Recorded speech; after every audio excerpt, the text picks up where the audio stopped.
Good morning, everyone. We're on live webcast, so let's get the meeting started. So, welcome to this morning's licensing committee. My name is Councillor James Gibson. I'm the chair of the committee, and I'm going to go around, please, and invite attendees to introduce themselves. If we go from left and work our way around, please. Good morning. My name is Robert Brown. I'm the legal advisor to the chair today. Hello, I'm Lisa Martin. I'm councillor for Roundhay Ward. Good morning, Councillor Sharon Hamilton, Moortown and Meanwood Ward. Good morning, Councillor Alice Smart, representing Armley Ward. Good morning, Isaac Wilson, councillor for Wheatwood Ward. Luke Farley, Labour councillor for Bermondsey and Richmond Hill. John Ellingworth, councillor for Kirkstall Ward.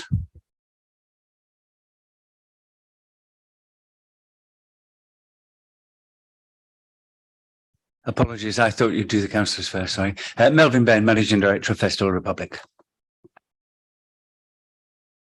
Morning, Lucy Kinsella, Event Manager for Leeds Festival Republic.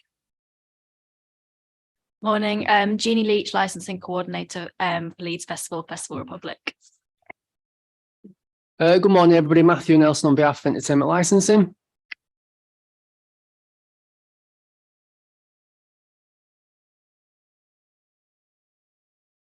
Good morning, everybody. John Mulcahy, Chief Officer, Elections and Regulatory. Licensing and Environmental Health falls as part of my remit. Good morning, Kev Shillito, Legal Services. Morning, Councillor Rick Downs, Otley and Yeadon Ward. Good morning, Councillor Anne Forsyth, Farnham and Wortley Ward. Morning, Billy Flynn, Councillor for Adler Wharfdale Ward. Good morning, I'm Helen Gray, I'm the clerk for the committee. Thank you, everyone, and good morning. I'll now hand over to the clerk, please, to go through agenda items number 1 to 5. Thank you, Chair. Under agenda item number 1, there are no appeals against refusal of inspection of documents. Under agenda item 2, the agenda contains no exempt information on this occasion, but members will note that although the report on the agenda today contains no exempt or sensitive information which may require the press or public to be excluded from the meeting, members may seek to discuss some information which is currently not in the public domain. Paragraph 2 of the report does allude to that. So at that point, if the members do wish to discuss something in private, we will be asked to resolve that the meeting goes into private session. Thank you. Under agenda item 3, there are no formal late items added to the agenda, but members are in receipt of a supplementary pack of information which contained a submission from Public Health and from Traffic, and those officers have submitted their apologies for today. Under agenda item 4, could I ask members to make any declarations of interest, please? I can see none, thank you. And agenda item 5, apologies for absence have been received from Councillor Buckley. Thank you. Helen, agenda item number 6 then, please, which is the meeting of previously held meeting held on the 29th of November 2022. Do members accept these as a true and accurate record? I see no objections, so I'll accept those, and we shall move on to agenda item number 7, please. So before I invite officers from the entertainment licensing section to introduce this item, can I ask that the committee notes that it is proposed that the subjects identified in paragraph 2 of the report or any other matter of a confidential or exempt nature are discussed in a private session. Can I ask that the committee to indicate that they're happy with this proposal? Yeah, thank you very much.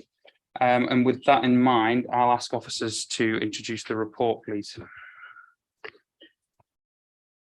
Thank you, Chair. Good morning, everybody. The licensing committee members are asked to receive and discuss a verbal report from Festival Republic and the Safety Advisory Group partners following Leeds Festival 2022.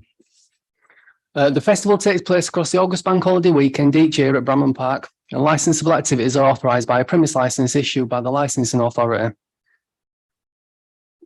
The licence contains a condition that requires the event management plan and any revisions to it to be approved by the licensing committee prior to each event.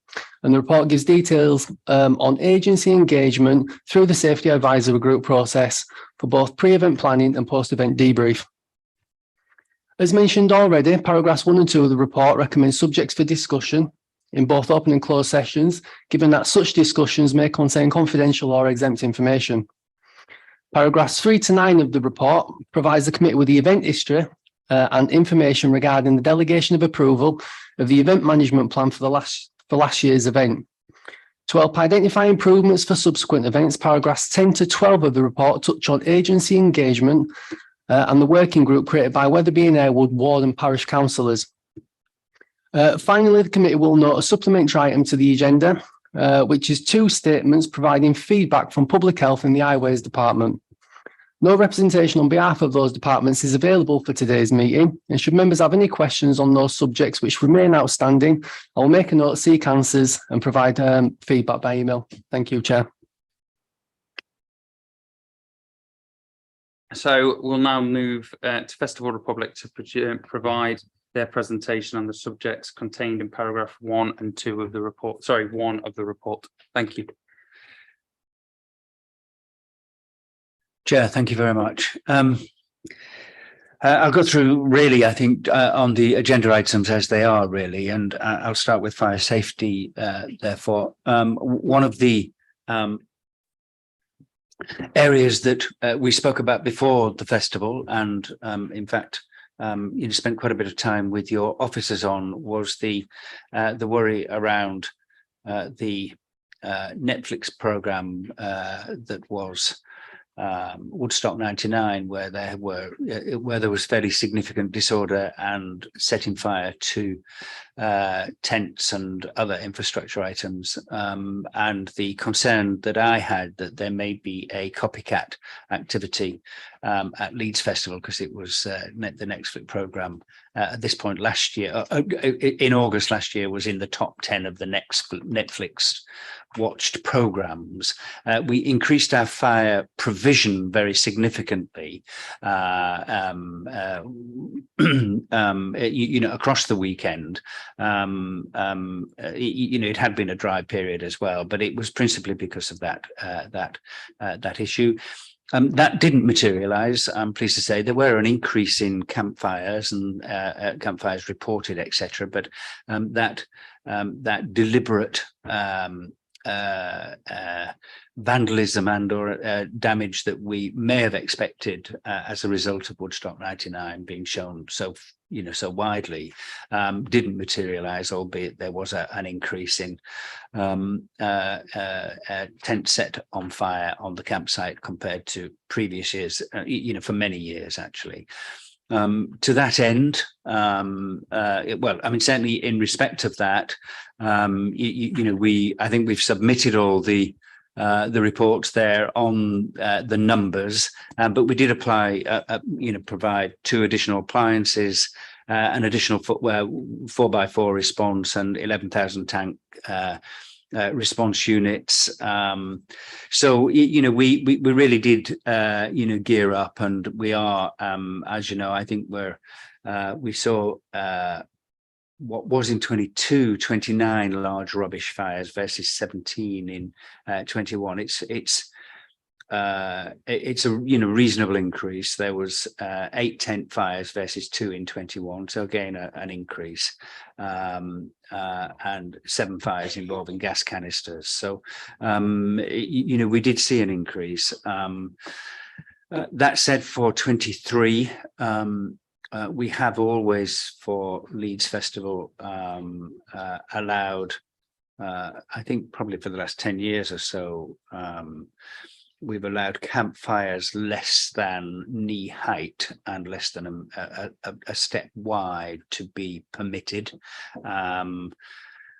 We are banning that from 2023, principally on the environmental grounds of burning toxic waste, etc.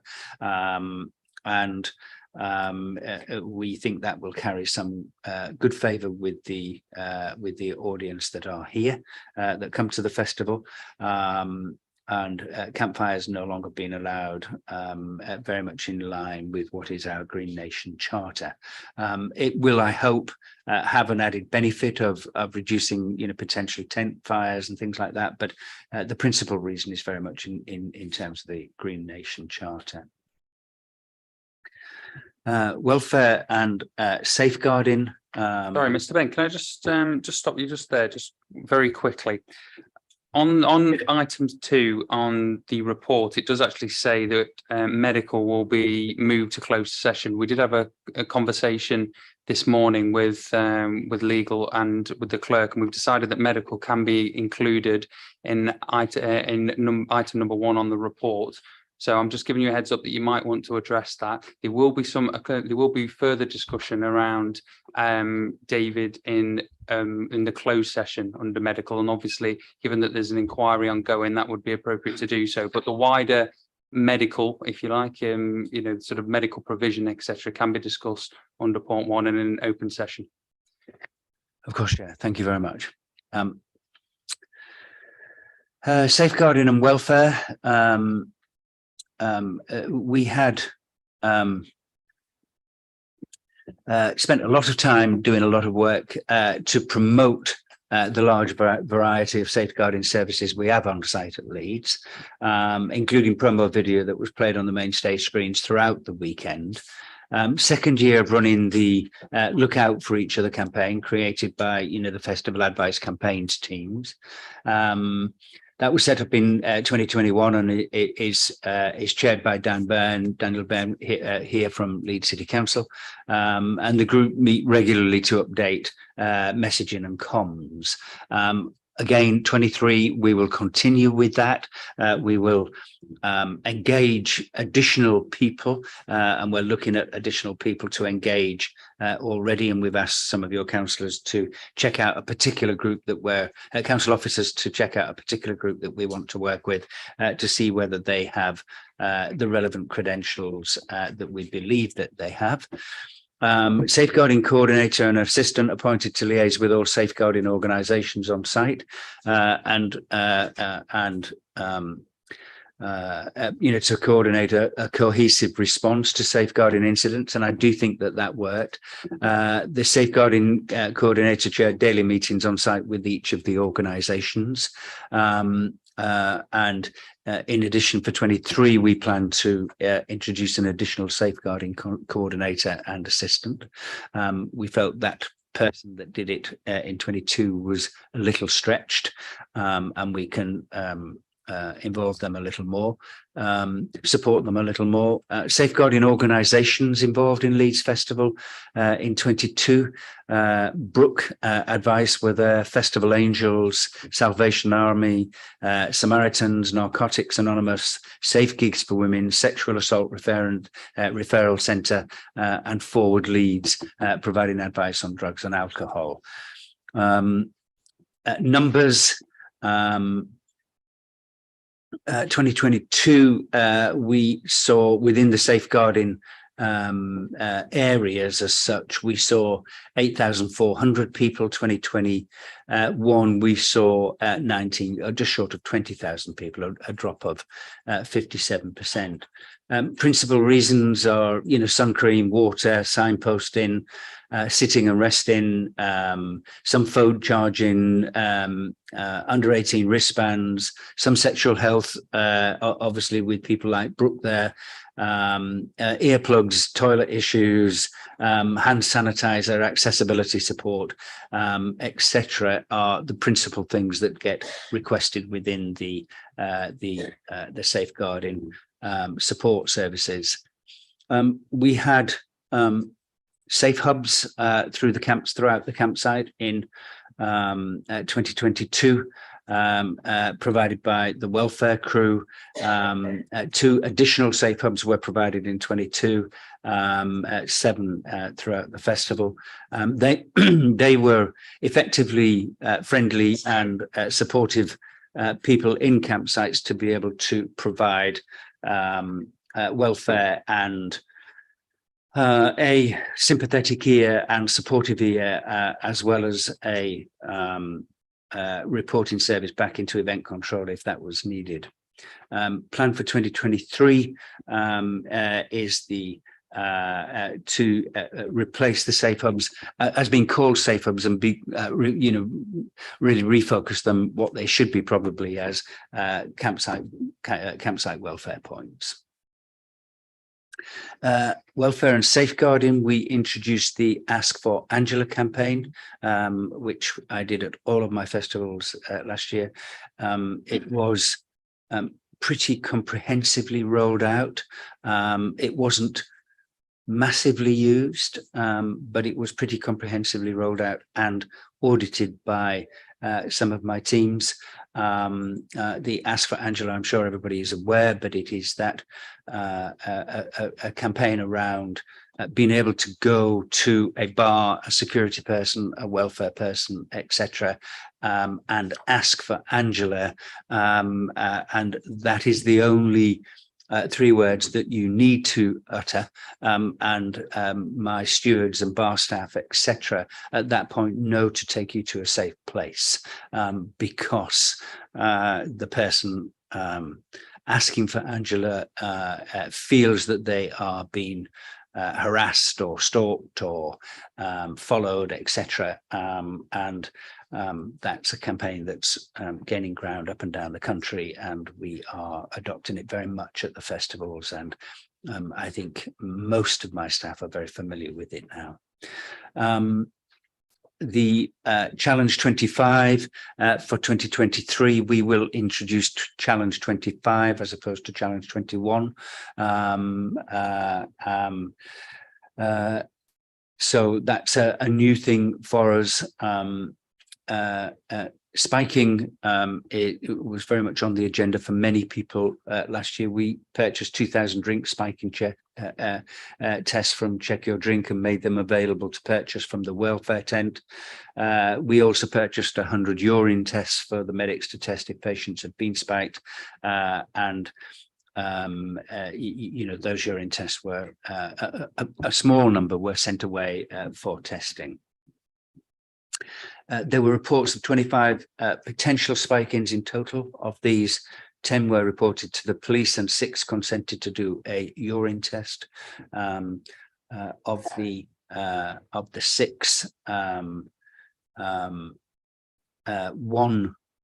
was reported as potentially likely to have been spiked. The other 5 came back as unlikely to have been spiked or unknown. Traffic management. I think in general the traffic was significantly better. I think the new road system has certainly helped that, and I think in general the response from the community around the festival felt that the new road system had benefited them as well as the traffic ingress and egress to the festival very significantly. The new A64 closure eastbound for the duration of the festival was successful, and we plan to replicate that for 23. The ELOR used as diversion route for local residents worked really well. The Pudo area set up and managed by event people, positive feedback from the public on that. There were 3 traffic collisions between Thursday and Friday outside the Fox and Grapes pub. Decision to make Kiddle Lane closure a hard closure, which we think will help reduce that collision opportunity. The plan for 23 is very much to replicate what we did and discuss additional closures on Paradise Way, Bramham Junction, full AA signage plan to be reviewed, and there was some access issues for the number 7 bus that we need to get on top of, but we do think we'll get that rectified for the year. And the traffic subgroup meeting continuing to take place, and next scheduled meeting is the beginning of March this year. Public transport, taxis, taxi pickup and drop-off area located within Redgate, as in previous years, managed by the Pudo managers, the pickup and drop-off managers. new company contracted to manage Pudo, we think worked pretty well. Three pens designated for private hires.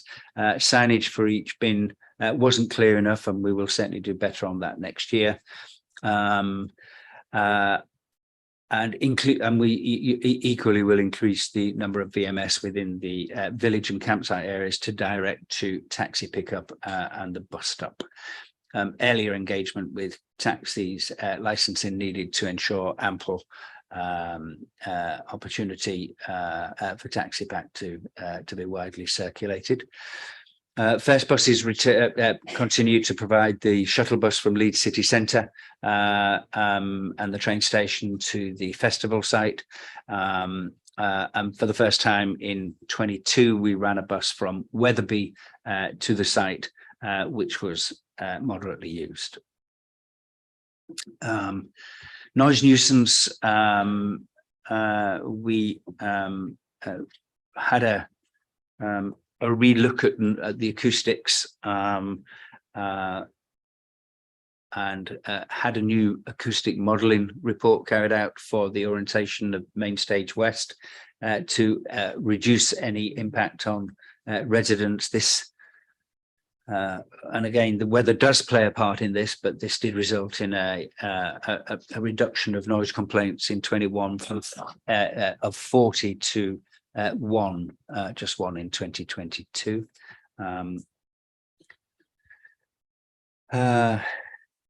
Generally on public safety, the security plans shared with all the SAG partners and discussed in detail with West Yorkshire Police.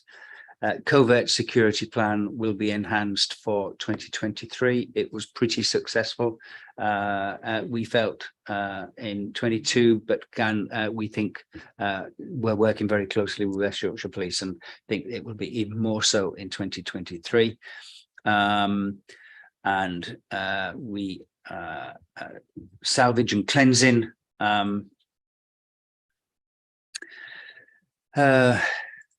Yeah, pretty, I mean, again, pretty an improvement, I think, in general.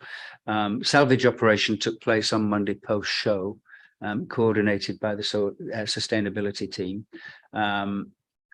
Salvage operation specifically was an overall increase of 69% in the items that were salvaged. And that's obviously a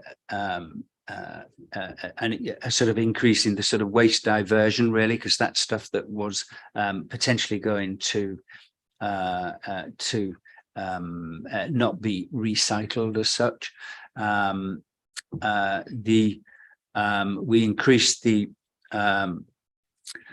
number of people who pre-registered for salvaging, very significantly, up to 700 people.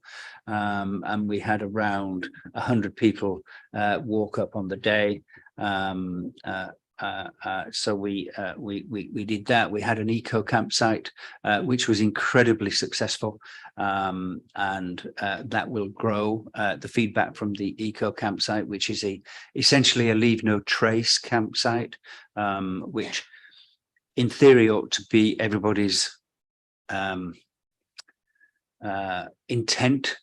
In reality, for a lot of teenagers, it's a challenge to be as tidy as we hope they would be. The eco campsite did get incredible feedback, and it will grow.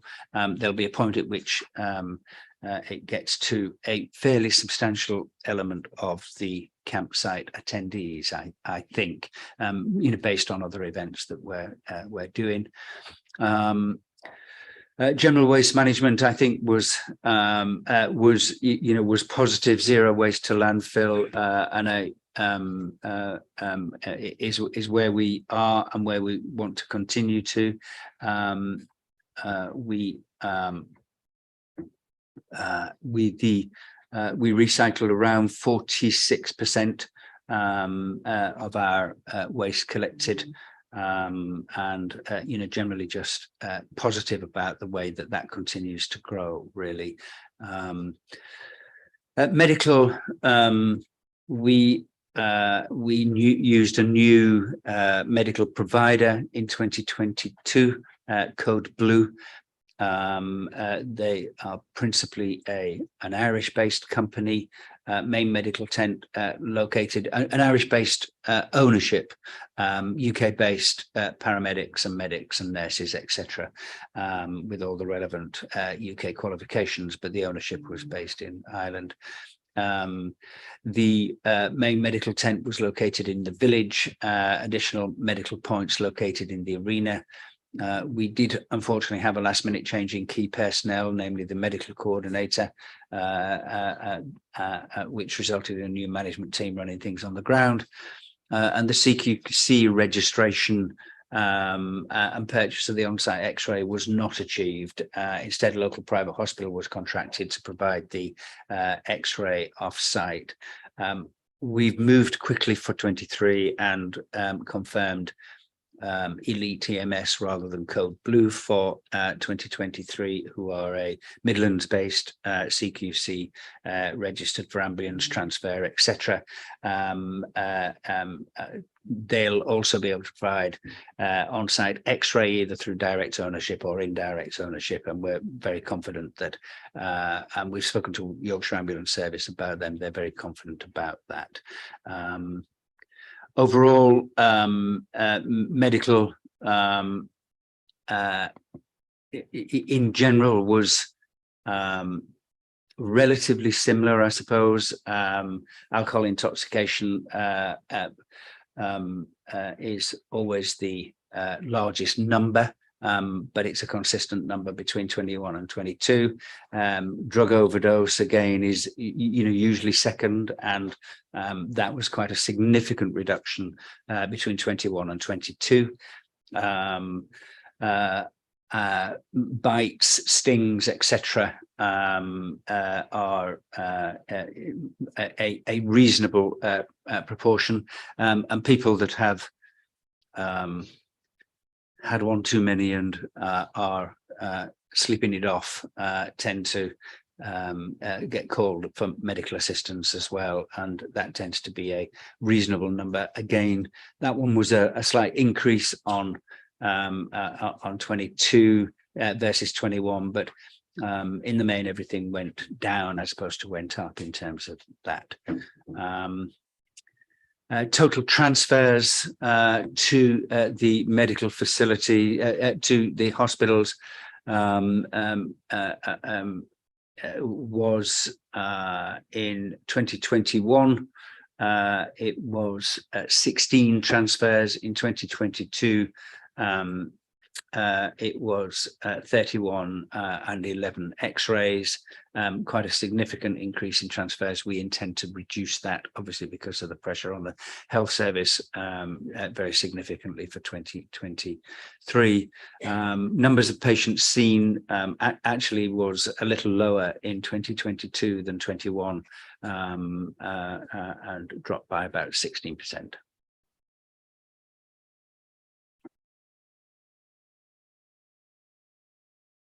Chair, thank you. Thank you for that, Mr. Ben. So I'll open up now for members to ask questions. I just want to reiterate that we are live on webcast, and in paragraph 2 of the report, there are some restricted areas for discussion: crime and disorder and security. So please use your judgment and bear that in mind, that those two particular topics will be will be discussed in closed session. As I've said, medical will be discussed in this open session, but nothing pertaining to David Salino specifically, please. So I'll open up to members now. Councillor Martin. Yeah, first of all, thank you for that. Just on the spiking tests, did I hear right that they were available to purchase? And if so, how many were purchased? I don't think I've got the number of how many were purchased. Not very many. We only actually, I'm just going to go back to the number. I think we bought 100. We bought 1,000. We bought 1,000 rather.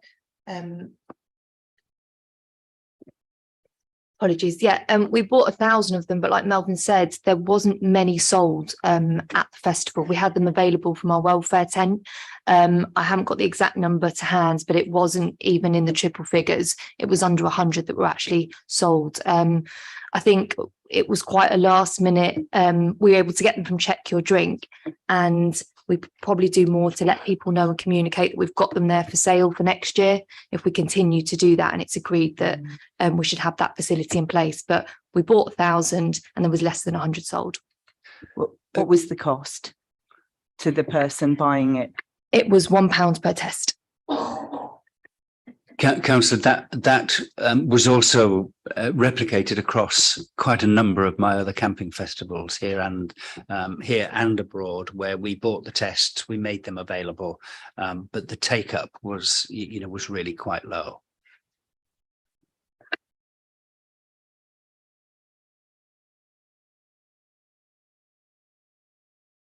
Thank you. I just want to move on to what you said about the pickup and drop off areas, and you said that there were 3 pens designated for private hire. Now, I remember asking about a specific private hire company and whether they were given whether they were to be given priority at the 2022 festival, and you made the point, well, what's wrong with that? Now, I've heard of reports that, and you said it worked quite well this year. However, I have heard reports that some of the private hire drivers were parking up and going onto the site and touting for business, which, as you know, is illegal. Only Hackney carriage drivers can do that. So they were going onto the site. They were causing congestion by leaving their cars parked outside the site, going onto the site, touting for business, and then charging quite exorbitant rates to take people into Leeds.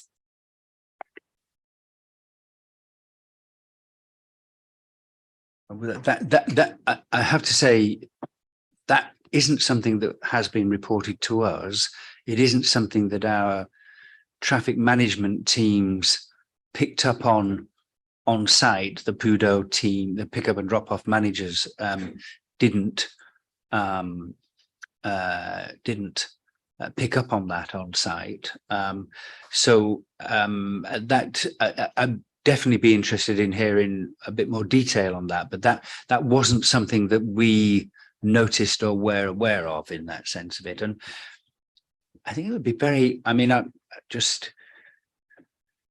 guess there's always, if wherever you arrive at King's Cross, you arrive at Gare du Nord, you arrive at airports, etc., and there's always people standing outside saying, can I give you a taxi, etc. I'm always I noticed them very easily. Nobody really reported that at all here at Leeds Festival, Councillor. Yes, I will pick that up with you later, but you do understand the difference between Hackney carriages and private hire, 100%. and what they can and can't do, and it being a criminal offence to tout for business. 100%, Councillor. Okay, Yeah, very thank much you. so. Forsyth, please. Right, thank you very much for your report. Just make a few very brief comments and then just a couple of questions. First of all, it's good to know that you're intending to ban the fires for 2023, and it's not just about the fire safety, that's also about health and air quality, and so it's that as well. Yes. Yeah. Absolutely. Good. Thank you. I'm also glad to hear you're talking about Challenge 25 for next year as well, to increase the safeguarding. I'd be interested to know what proportion of those who attended actually used the eco campsite, and it was obviously successful, and therefore, if you like, what are your plans overall for making it more eco-friendly? And I've linked back now to about the public transport, really, and about has there ever been, I'm quite new to this, by the way, the idea of any sort of park and ride, or possibly even giving, I'm wondering about the ones who were camping on the eco campsite, whether they actually came by public transport rather than being brought, and whether you thought about any ticket price reduction or refund for those who actually came by public transport to sort of increase the environmental impact of that. I think that's it, really. Thank you. The eco campsite, I'm going to say, was probably, well, certainly less than 2%. It was quite a small amount. It gives it a lot of room to grow, Councillor. But it was as big as the demand effectively for this year, for 2022. I apologise, because it is something that we can flex.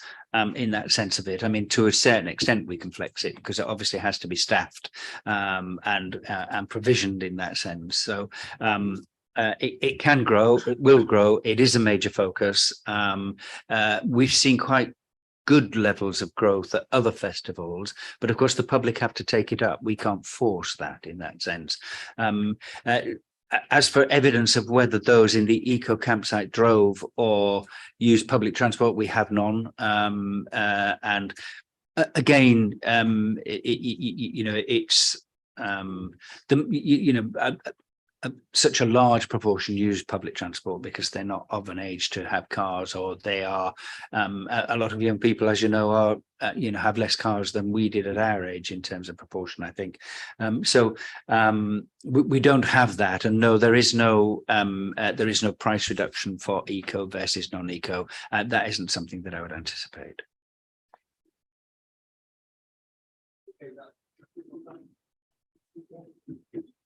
Councillor Wilson now, please. Thanks, Chair. I've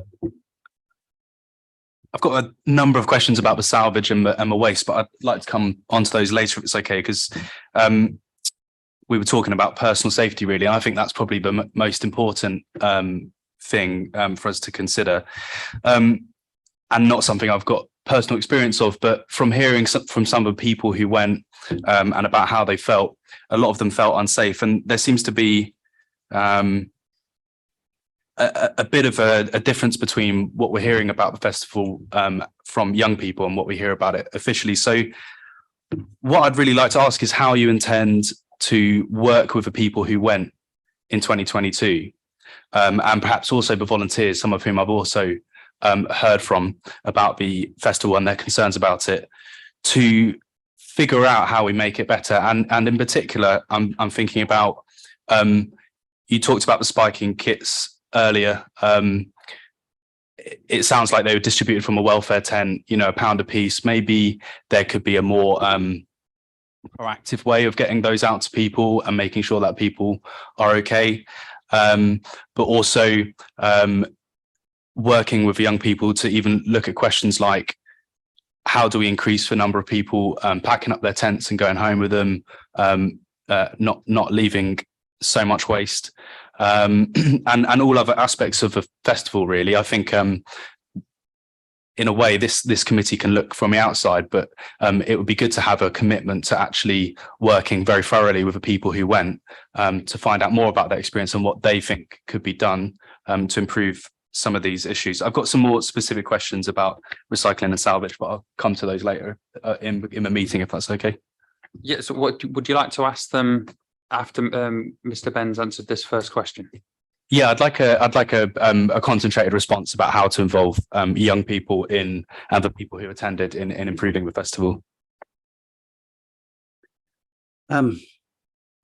I'm staggered that you think we don't work with our customers, quite frankly. I'm absolutely staggered that you think we sit there in some sort of high chair looking over them rather than engaging them. It's quite the opposite. And of course, people will come back with varying levels of whether they felt safe or unsafe or whatever. And that's people's personal experiences, and they will differ. My social media teams, my internet teams, etc., talk and monitor people and chat with people all of the time. Social media is an incredible way of engaging. It puts you in the spotlight all of the time, and it's an incredible way of engaging.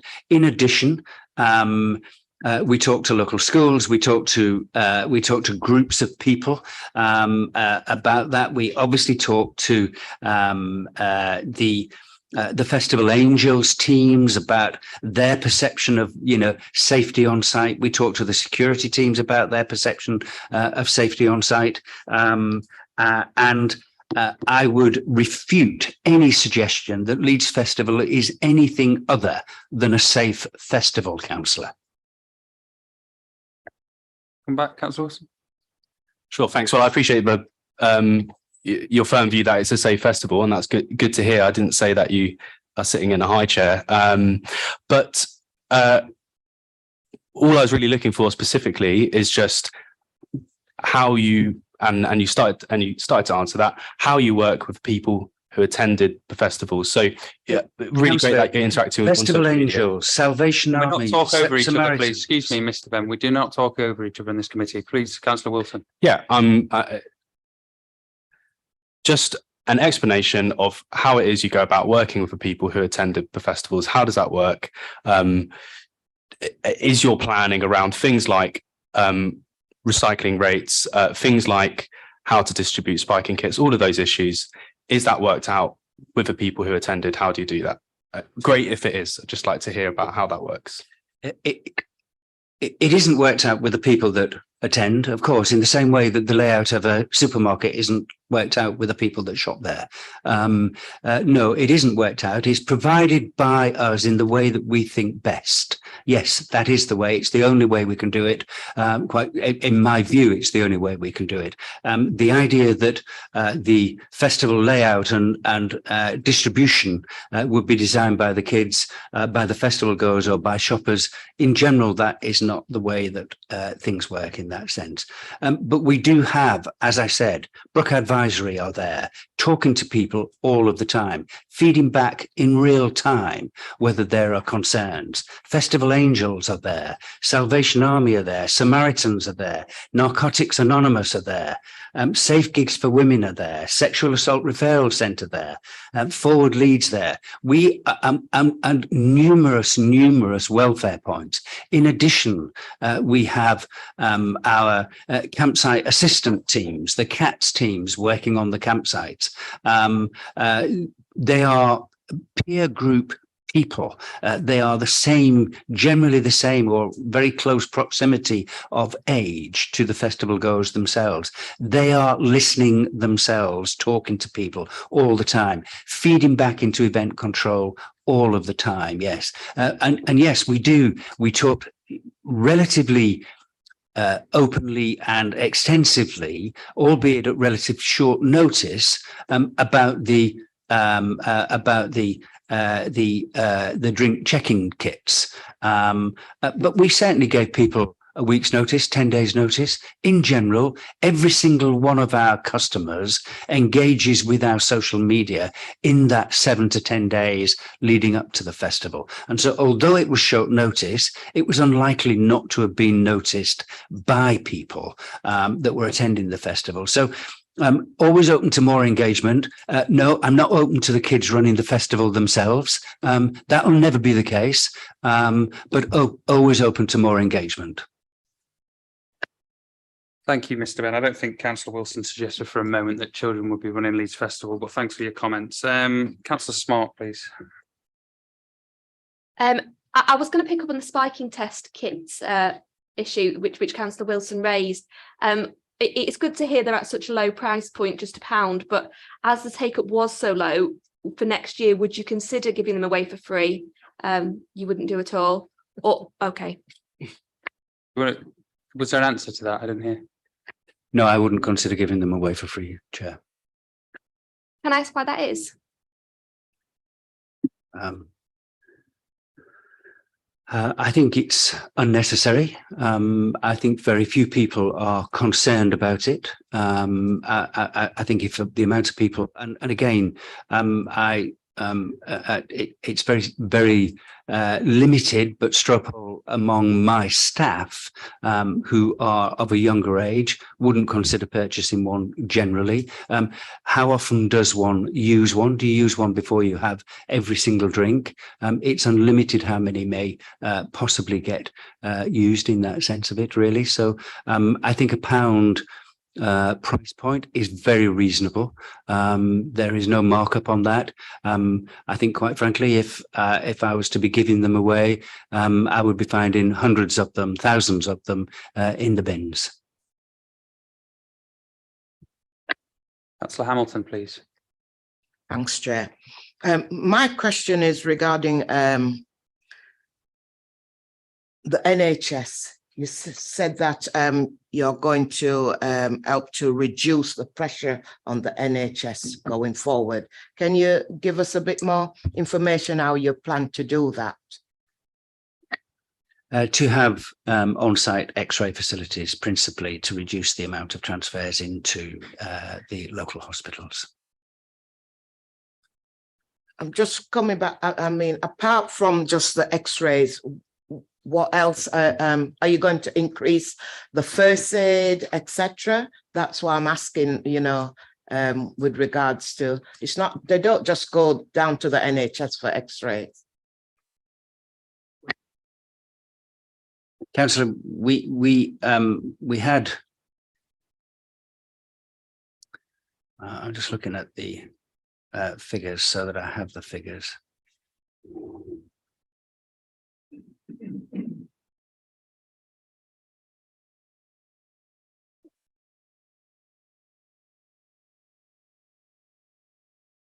We saw 1,445 people came into the medical facilities. In 2021, we had 1,729. Most of them come in with headaches and cuts that need plasters on, etc. We transferred 16 people in 21 and we transferred 31 in 2022. And it's that transfer into, really that is where the contact with the NHS comes, is via the transfers from site to an NHS facility. Everything else is dealt with on site.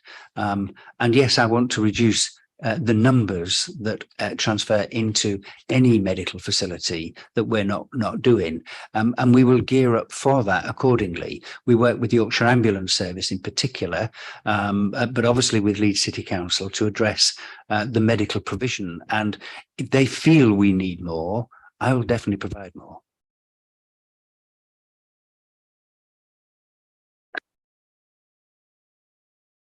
Okay, well, I have a couple of questions, Mr. Ben, if that's okay, as the chair. And just bearing in mind that we have had a debrief from partner agencies as well. Do you think there was enough security on site this year? There was enough, yes. Was it good enough? Perhaps not, Chair. That's a different question. I think overall, security, the security provision, not just at Leeds Festival, but across the UK at all sorts of events, dropped pre-COVID to post-COVID. I think COVID had a bigger impact on the security industry than certainly anything else I touch or deal with, Chair. And that is something that I want to address in the closed session with you. There was enough. There is no question that there was enough. Was it? Yeah, there's no question there was enough. How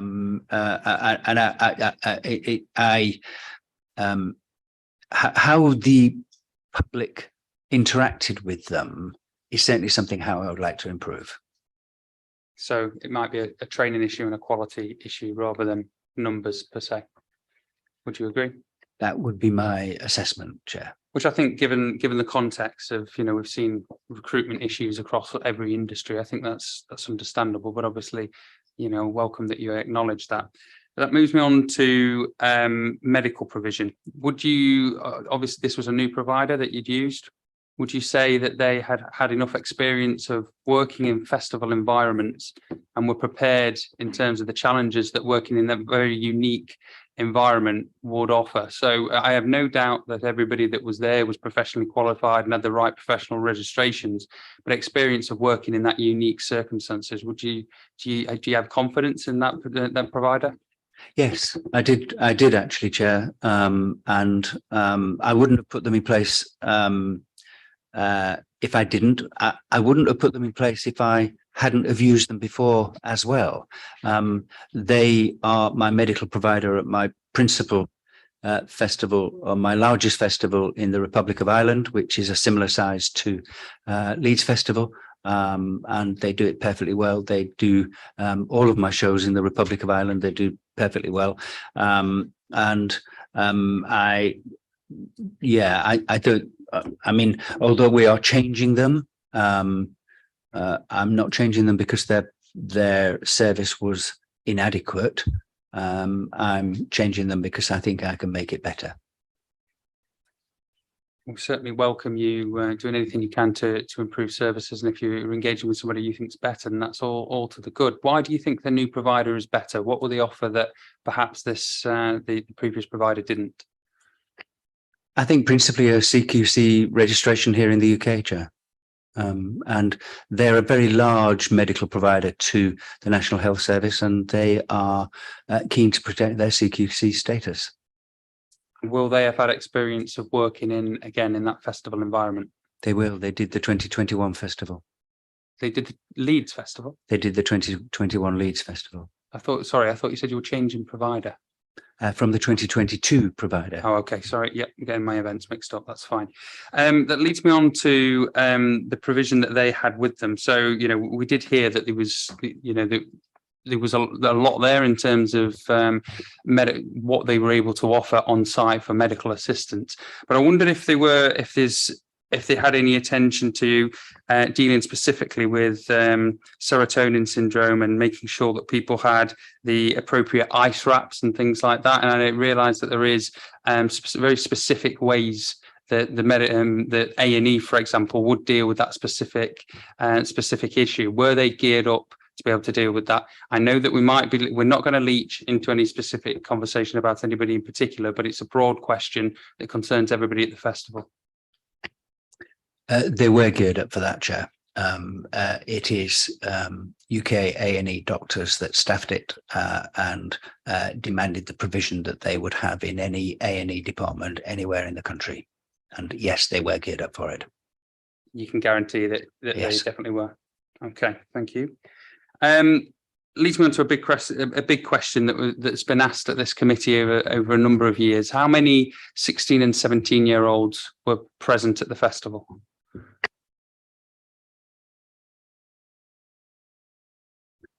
We think around 20%. And how are you qualifying that? What was in place to be able to give you that indication? The under 18s wristband, principally, the over 18s wristband, and those that didn't take it up, and a check at the wristband exchange when people arrive. So, okay, so there's obviously been a discussion in the past, hasn't there, around 16, 17-year-olds having specific wristbands and potentially leaving them vulnerable as a result of that. So I think we've understood the arguments as to why you've not pursued that course.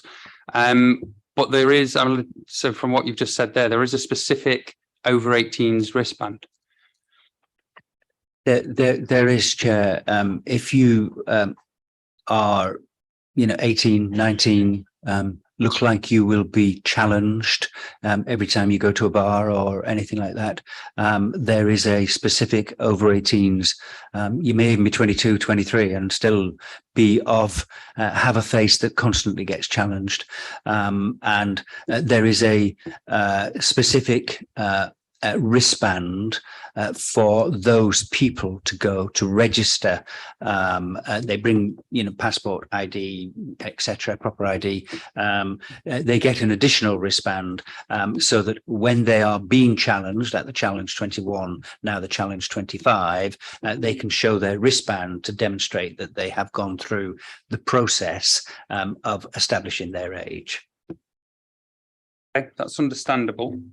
But I presume that anybody that doesn't look sort of, younger than their age, they're not going to take up that wristband. So but you've said that that's how you've qualified that 20% of the festival were under 18. But I presume that 80% of the festival didn't have the over 18 wristband. So I'm going to ask you again, how did you qualify that it's only 20% of people?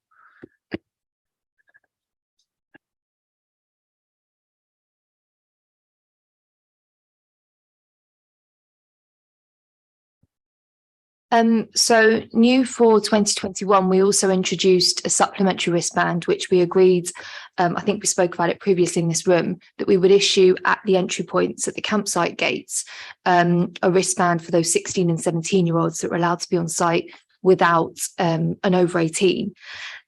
So we do ID checks at the gate. And I think it was widely recognised and understood that although we are giving out those wristbands, those people weren't going to put the wristbands on, they were discarding them. And so we took account of those. And it's that figure then combined, taking away the over 18s wristband. So it's not a complete foolproof 100% every single person, but there's an additional check following 2021 whereby a supplementary under 18 wristband is given out, which quite often is then discarded, and we're not encouraging people to put it on. And that's where we gain the count figures from as well. I mean, I know you can't be entirely accurate with these things. I mean, I recognise that there's no provision, I understand that there's no provision on purchasing tickets to indicate whether you are or are not over 18. And it's the same if you're bulk buying tickets as well. You're not asked whether or not you have under 18s with you. But my point, the reason why I've asked the question is obviously under 18-year-olds are particularly vulnerable. So given that it is a festival that has a reputation for having a significant number of under 18-year-olds, is it not really important that we understand just how many under 18-year-olds go in there, and that way we'd be able to, or you'd be able to create provision that meets the needs of what is essentially a younger demographic? I will come up with a way of trying to establish more accurately exactly how many are coming, Chair. Certainly welcome that, Mr. Ben, but then obviously we'd have to look at how if there is a larger proportion of people under the age of 18, perhaps more than you estimated. So it's a festival of 80,000, you're suggesting 20%, aren't you? So what's that, 16,000? If it's much more than that, do you think that potentially would have to address how you, I guess, organise the festival if it is something closer to perhaps say 50% of people that are under 18? Yes, I don't believe it is closer to 50%, but we'll come back with what we think is a more verifiable number, and we'll address it from there. My view is that we would address it around safeguarding issues, etc. Again, I don't think there's an automatic assumption that a person under 18 is more vulnerable. I think people can be vulnerable at all ages, and less vulnerable even at the age of 17. But we will certainly come back on that. Thank you for that promise, Mr. Ben. That's fantastic. Okay. Are there any other questions from members? I think Councillor Wilson, you did indicate, didn't you? Then Councillor Enelworth, Councillor Forsyth. Thank you.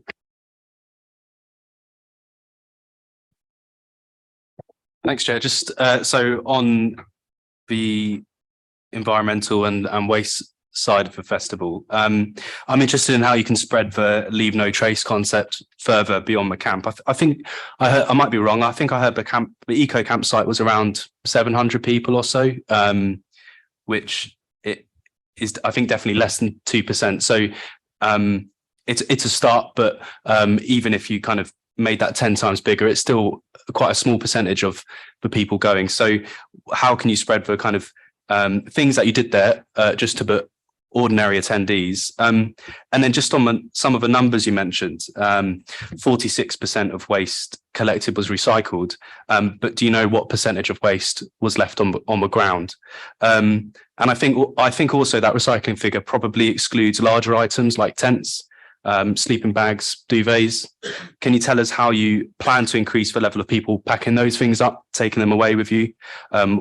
In a way that's different to 2022. What lessons did you learn from that? You also mentioned an increase of 69% in items salvaged. Do you know what number what the baseline number for that is? I think it must be quite low. I was part of the salvaging volunteer group, and there was a sea of tents and many items that looked like they could reasonably be taken and reused, but we just were not able to get to them and take them away.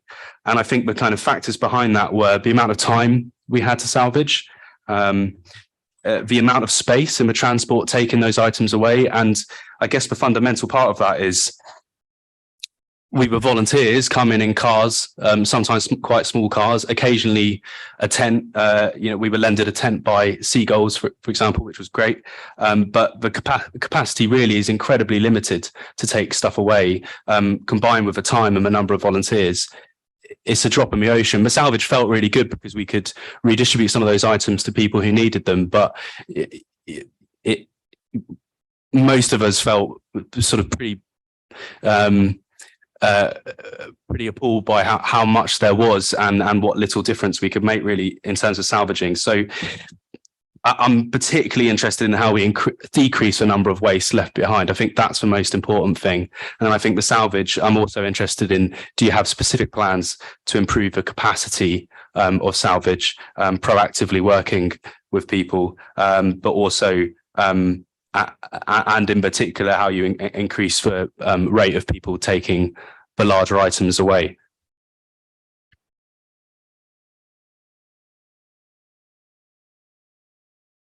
Apologies, Chair. In terms of communicating the message, we worked with an organisation called No Music on a Dead Planet. You'd see that it was spread across the Leeds Festival logo. It pervaded every message that we put out. It was key to every message that we put out. It is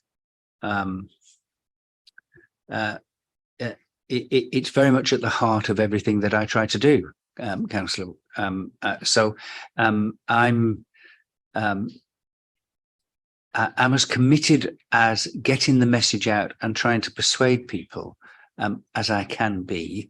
And again, I will stop at nothing in order to try and improve that commitment.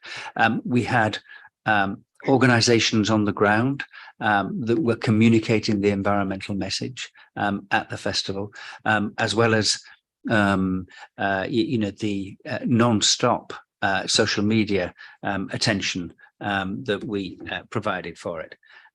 The eco campsite, I did say it was less than 2%. I didn't say it was 2%. It was less than 2%.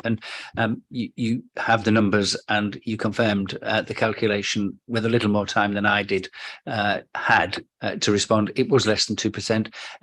If it was 10 times that and it was 20%, quite frankly, I'd be very pleased, because that would be an enormous number, and it would be a huge step forward. It'll be a while before it is 20%, because in general, people are not embracing leave no trace to the level that you and I would like them to. That isn't about my customers. That isn't about the festival. It's about society in general, unfortunately. But nonetheless, I will continue to work tirelessly to try and improve it. I hope that I will double the size of the eco campsite in 2023, but I can't force people into it. It has to be voluntary. In terms of the salvage, again, we don't need to limit how many people operate the salvage. The more that are salvaged, the more that is salvaged, the better. the less I have to, take away and, put into waste for energy, for example, the better it is. So it isn't that I have a desire for you and others not to take things away, but and so there isn't a limit on that, Councillor. There really isn't a limit on it. Thanks. And please, there's not a limit. And I guess from what you're saying, clearly you're putting an awful lot of work into the comms around it. And I know you do things like getting celebrities on board and things like that. That's all brilliant, but I suppose there is a limit to comms. Have you explored more practical on the ground things that can be done beyond comms? So around. I'm not going to give examples because I'm not a professional festival organizer, but I don't think it's just about increasing the size of the eco campsite. There might be things that you can do, whether it's about making bins more accessible, or whether it's about having stewards who are helping people pack down tents, or whether it's about a kind of people being able to, as Councillor Forsyth, mentioned, getting discounts for arriving on public transport or similar things like that, for bringing stuff back in. That's on the kind of waste reduction side of it, but and then on the kind of salvage side of it, again, I think it's fair enough to say it's not limited, but a lot of people don't know that it's happening, that it's available. Is there anything more you can do to support that? So whether that's in terms of the comms to people who might be able to come and help out if they knew about it, providing more time for people to be on site, even supporting people with transport to get the items out of there. It just it seems like it could be a really big opportunity to improve the environmental impact of a festival if there's more dedicated support. So beyond comms, are there other practical options you thought about and explored, and what are they? Well, in terms of persuading people, comms is effectively our only tool because they can't force. So comms is our principal tool in terms of persuasion, and it should always remain that. On the ground, we have a large number of people employed as green messengers, and they live and work around the bin areas in the campsites and in the arena in order to try and discuss and debate with people about the need to be environmentally better. We push very hard to try and ask people to take their rubbish away, and it falls on deaf ears to a much greater extent than I would prefer. That said, I would be delighted for you to sit down with my sustainability team and with Lucy and Jeannie and actually just review every single thing that we do, because if you can make it better, I will thank you. And I'm sure you can make it better. I'm not suggesting you can't. I genuinely will thank you, because the more eyes, the more energy, the more brain that is put into this, the better the result. Now, I'm not obliging you to, obviously I can't oblige you to, but I am literally transparent in trying to make this better. And if you can add more, trust me, I will embrace it.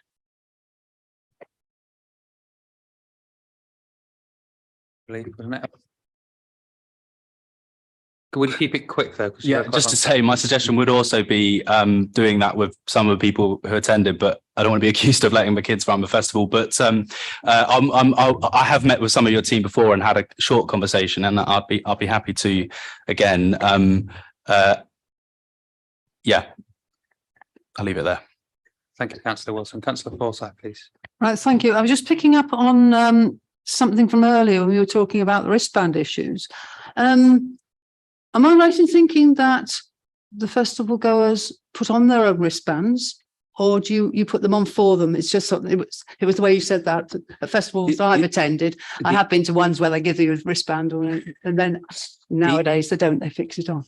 the wristband authorising you to attend the festival, to be allowed into the festival, we put on.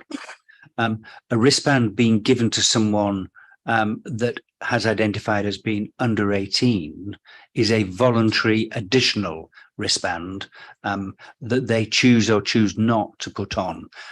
That's where we got the 20% number, the amount that we handed out. We probably collected off the floor 19 of that 20%, because they were voluntary, councillor, because they don't give you access, they just identify. So perhaps a question that needs to be asked is, from a safeguarding point of view, especially for the other welfare services and things. If I wonder whether going forward that question needs to be asked, whether those wristbands could be put on. I don't know the answer to that. The opportunity to ask Mr. Ben now and for Mr. Ben to comment, but obviously later on in the as we introduce the other partner agencies, you can ask that question again, Councillor Forsyth. Just a couple of last questions from me, unless Councillor Downs, sorry. Thanks, Chair. Just picking up on the point that Councillor Wilson raised and your kind offer to meet with people. I wonder, Chair, whether it would be possible to have a formal sort of like subgroup meet on that particular issue formally through the licensing committee, so we can actually meet with Festival Republic to discuss the environmental impact of it. I think that would be useful. Certainly, for my part, that's absolutely fine. If Mr. Ben's happy with that, then let's get that set up. Councillor Illingworth, please. Thank you, Chair. I just wanted to ask a more specific question about spiking. What is the evil that you're trying to prevent? What does the test measure, and is it effective in dealing with the problem?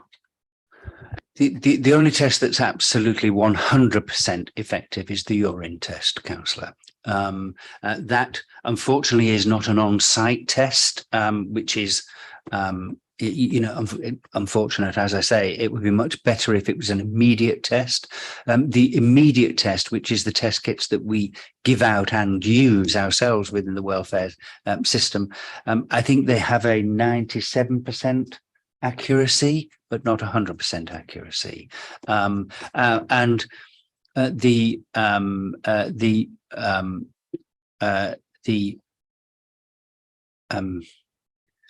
I guess the evil is two things really, and certainly one would be an expectation that if someone had been spiked, that they would be less capable of looking after themselves.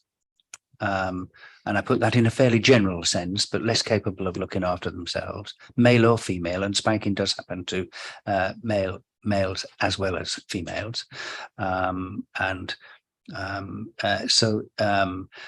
would be the first thing. And the second thing would be to try and have a better understanding and handle on whether there was a proactive person or a proactive group of people that were intent on spiking in order to take advantage of people that were their subjects effectively. So they would be the two principal reasons, so to speak. Yeah.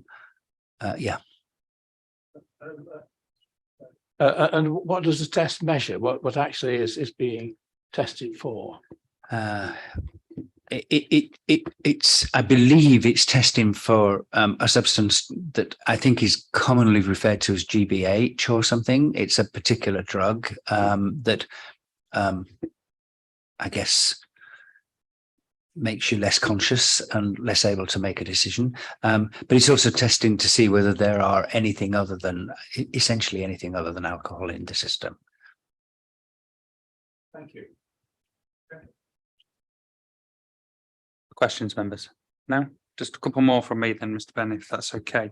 So this question's with regard to the stewards that support your festival. Obviously, they're not official security, they're volunteer stewards. Of course, they don't provide any security, but they do provide sort of reassurance and support for people. If, for example, if they were overly drunk or whatever it might be. So they do have an important role to play in the sort of general sphere of safety for the festival. What training do they receive?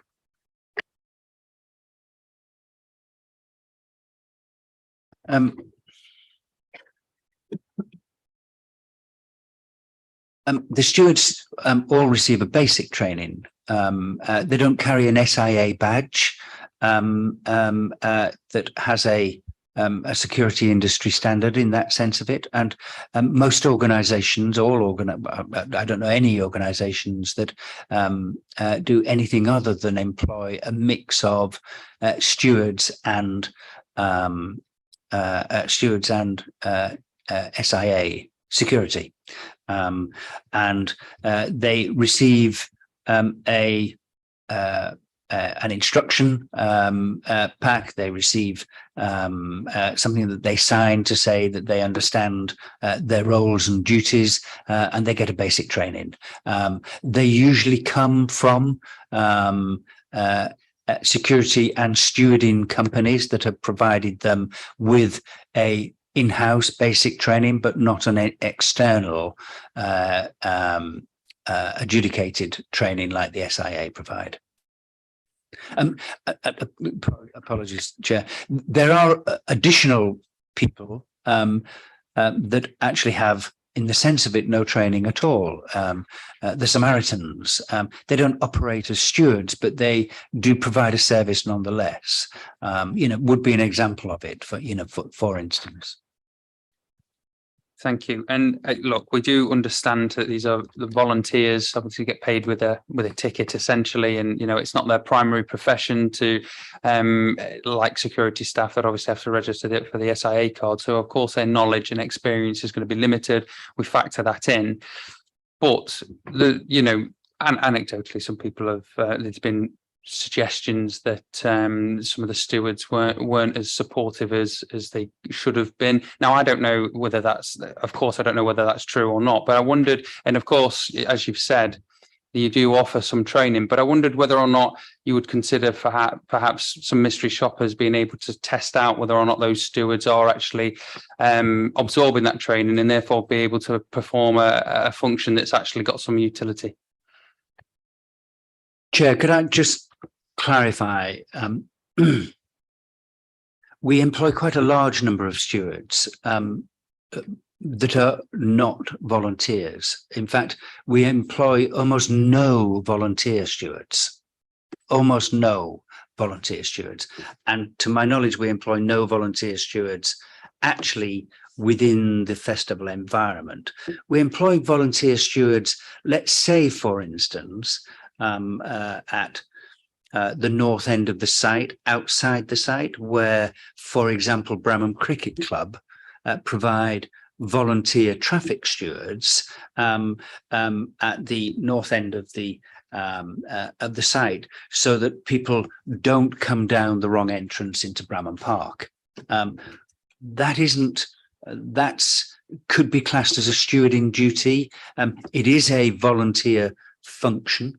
But it's external to the site, and it really carries no public safety role in that sense of it. All the stewards that carry a public safety role are paid stewards and come through organised companies and paid companies and have some in-house training from those paid companies. There are a number of other people, but they don't work in steward roles. And those people, like the Samaritans, the Festival Angels, etc., they're not employed as stewards. They're employed as additional support staff. So it would. I just wanted to correct that assumption, that suggestion that volunteer stewards were doing the work of the sort of public safety work in some respects in that, because that wouldn't be quite right. In terms of mystery shoppers, the more the merrier. I mean, genuinely, the more. I employ them. I have mystery shoppers myself. They tend to be mystery shopping on numbers and locations rather than I mean, they do some checking of, do you know what your role is here?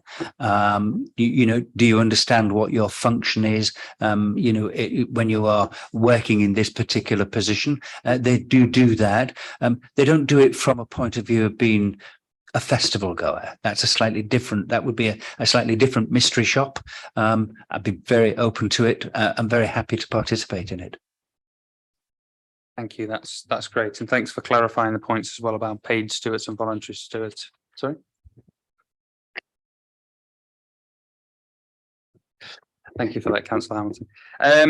You sort of took the wind out of my sails there, Councillor Hamilton. I was going to say something else. My mind's gone. Okay.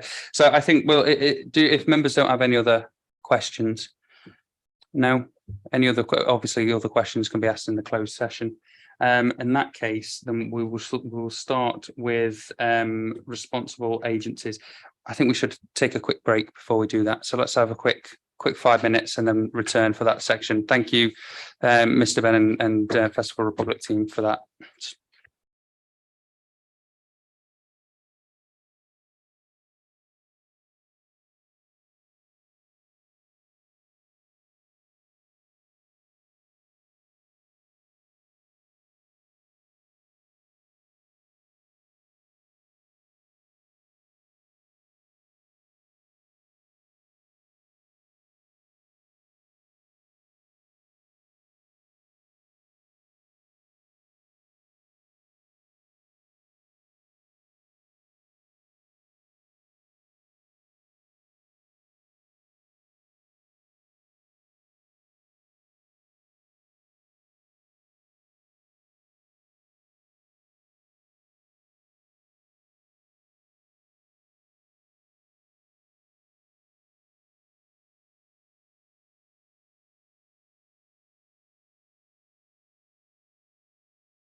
Okay, welcome back, everybody.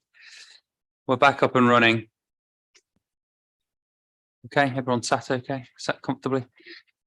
I'm going to start, please. I know there's a particular order in our agenda packs, but I'm going to change it around a little bit. I'm going to look at traffic management first. I'm going to invite Mr. Utting and Andrew up, please.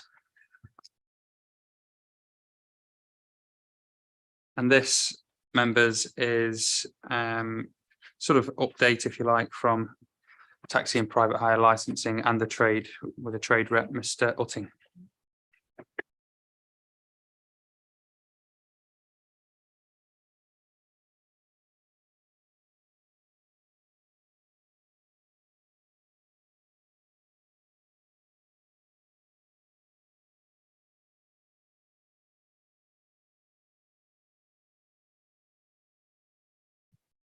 Okay, over to you guys. Whatever you want to say, or would you rather members ask questions, or?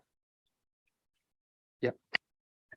Good morning, ladies and gentlemen. Just some comments really, taking up Mr. Ben's and his staff's comments. We feel as though there's some points that we could help to try to alleviate past issues. Mr. Ben has already spoken with regards to lighting and signage. That was one of the points I was going to mention. It would be a lot better if we had better lighting and more signs, to be honest, directing customers to the taxi ranks, etc., etc., and also better lighting so people could see where they actually want to be. One of the issues that's taken place that was mentioned by the councillor, can't remember the lady's name, with regards to certain private hire touting for business. That happens, you'll never stop it. It happens wherever you are.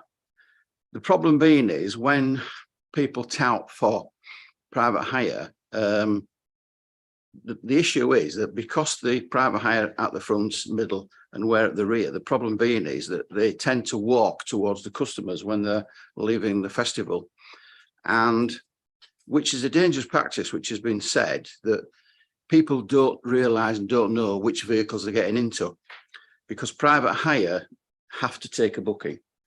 They have to accept a booking through the system, through the signals, through the website of that particular company. And there is a risk of people who get into private hire vehicles that they don't know which company it is, they don't know who it is, they don't take any numbers whatsoever. They don't have the system on, and the problem being is our belief is that private hire, because they can tout and because there's a possibility of a poor Wi-Fi signal or a poor signal for that particular company, wherever the area is, which is not Mr. Ben's fault, but it's just an aerial site problem, that we believe that possibly that it'd be better if black and whites were at the front, because we don't need to book a job. We can actually pick up off the street. Now, if a private hire has to take a booking, that would deter people from touting from business, because if they have to take a booking or can try to take a booking, it doesn't make any difference whether they're at the front or they're at the rear. So if they're at the rear of the site and they take a booking, it doesn't really matter. And if there was better signage, people could see where the particular taxis were as to which company they wanted to get to. Whereas we feel as though black and whites would be more advantage to the customers who can't get a booking, who can't get through on the system or whatever, would be able to get better accessibility to a taxi to be able to leave the site without a pre-booked vehicle. Also, the signage needs to be improved, as we said. We feel as though in the past, it would be a lot better if there's possibility to have illuminated signs. I mean, round Leeds, when you have the inner ring road closed, you put illuminated signs. And now, if there was some sort of a signage arrangement at the festival to be able to direct people where the taxis were sited, that would be better for everybody. And as I've said, a better lighting facility. Those are the things that we feel would possibly improve the transport system for the customers and also for the people providing vehicle, private hire, etc., and black and whites to get people home. Those are the comments that we prefer to try to improve a system which is working we've tried to improve the system. That's it, basically. Thank you, Mr. Hutton, for your comments. Andrew, is there anything that you'd like to add or? Very, very brief comments, Chair. I think just to echo the points that were made earlier, from a point of view of taxi licensing, the council received about half a dozen complaints following the festival, primarily about overcharging or double charging or putting more than one group of passengers into the same vehicle and then charging both groups of passengers. Exactly has been discussed. From our point of view, that's a lower level of complaints that have come to the council than we've had in previous years. From a broader point on traffic management more generally, if you're looking to get tens of thousands of people away from that site quickly, it is very helpful if the vehicles can get back into the festival site relatively easily, and the passengers can get to those. I think we call them pens, don't we? And so the various pens. And to follow Mike's point, really, the difference between taxis, hackney carriages, and private hire all need to be booked, pre-booked. Hackney carriages, you're relying on the drivers wanting to come back and take multiple journeys, and the harder the journey, the longer the queue, the worse the traffic, the more those drivers will probably say, I can work in Leeds city centre, I don't need to service the festival. If they're not pre-booked, they're not refusing a journey, and we want a mix of people to make sure that so a mix of vehicles to make sure that those people all get home as quickly as they can. But it's more a traffic point than a taxi licensing point. Thank you, Andrew. That's really useful. Yes, Mr. Hutton. Just to make a comment, really. Vehicle licensing do not have an unlimited amount of enforcement officers. They cannot be there at all times. Now, when enforcement officers are there, they would enforce the regulations of hackney carriage and private hire licensing. You know, because they're not there at all times, it's impossible to be able to regulate the to and fro of the vehicles and the situation that takes place with flagging. Now, you know, these are the facts of life. So people will always try to take an advantage when the law or the security measures or the people who are in charge try to make sure that the enforcement is taking place. People will always take advantage of it. These are the things that we're trying to stop. We're trying to make sure that the public safety is paramount, that they get home safely, they get home in a legally provided vehicle, and we can track the vehicle to make sure if there's any issues, we know who it is, which car it is, etc., etc. Thank you. I've got Councillor Martin, please.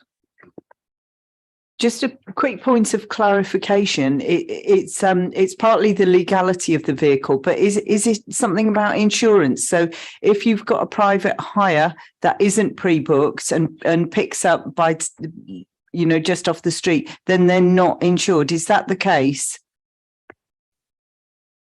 The way that the way the council approaches that is if we deal with a driver who has taken a passenger without a booking, the council would consider prosecuting that driver for both applying for hire and working without being properly insured.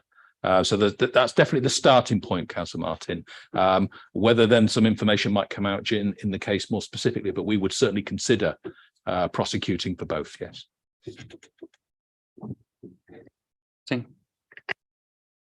As Andrew said, there's a slight difference.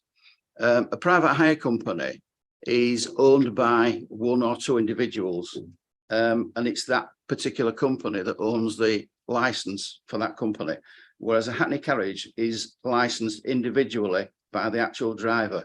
So the driver has that ability to be able to pick up off the street, and is licensed at all times to be able to pick up off the street when the taxi is hailed by the member of the public, which is not the case for private hire.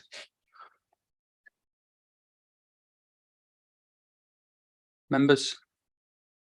No? Mr. Ben, would you like to reply? Certainly on the point of lighting and signage, we've acknowledged that we will definitely do better. It'll be a big priority. I think the point that you mentioned, not necessarily with a great deal of intent to mention, but that getting into cars that are unknown, where people don't know about who the driver is, that sort of stuff. I've made a point there where we will certainly alert people to getting into cars that are not pre-booked or licensed or that they're aware of if they're on their own in particular. And that's something that I will certainly raise up the profile. In terms of the black and whites versus the pre-booked at the front, I'm really clear about this, unfortunately. Pre-booked needs to be at the front. Because we should reward those that have made the effort to pre-book a taxi to get themselves home. They shouldn't have to walk further. B, if the black and whites are at the front, those that have pre-booked and see a black and white may be inclined to jump into the black and white and leave the pre-book high and dry, and that will reduce the desire for the pre-books to come back in the future. So I'm pretty clear on it. That's how I want to organise it. Unfortunately, I do think that we should reward those that have organised themselves and got a pre-booked taxi set up. Yes, Mr. Torting. I understand what you say, Mr. Ben, but as I say, the problem is that certain individuals don't always follow the rules and regulations. And that's the problem which lets your side down. When private hire can't get a signal for whatever reason, and it's a documented fact that we've seen private hire walk into the front of the public, cherry picking the people. I don't know how you're going to stop it other than swapping around the locations of the taxis. So that's a problem that you're going to have to look at. Councillor Martin next, please. Just quickly, do you take payment from any private hire company for giving them priority of space rather than the Hackney carriages? Thank you. That is a commercial matter that ordinarily I shouldn't reply to. I don't believe, Councillor, but no, I don't. Okay. If there aren't any other questions, thank you for your reply, Mr. Ben. If there aren't any other questions, then we shall move on. Thank you, Andrew and Mr. Rutting, for your time. We'll stick with the theme of traffic management. Helen, who do we have for traffic management? I'm sure I saw Highways England there. Yeah.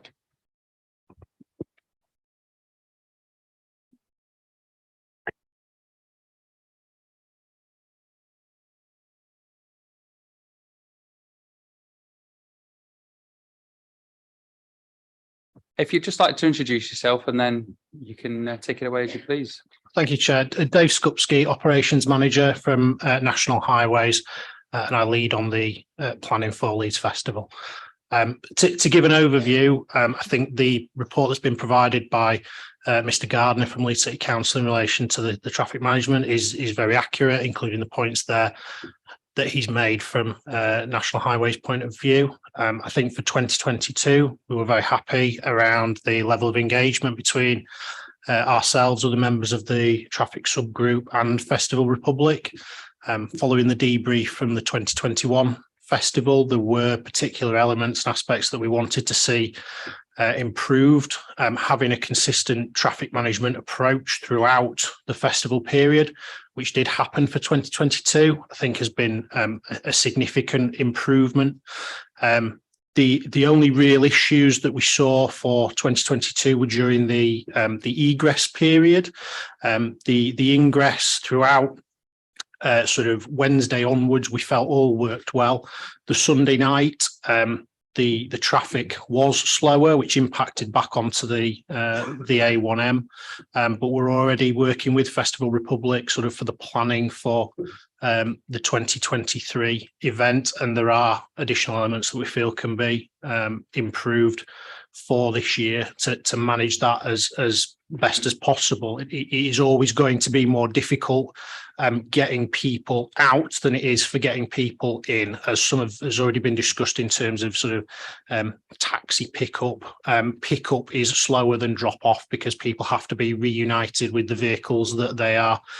People who've potentially dropped them off, and it's just naturally a slower process. But overall, we're content with how things went and the level of engagement that there is. But I'm happy to take any specific questions.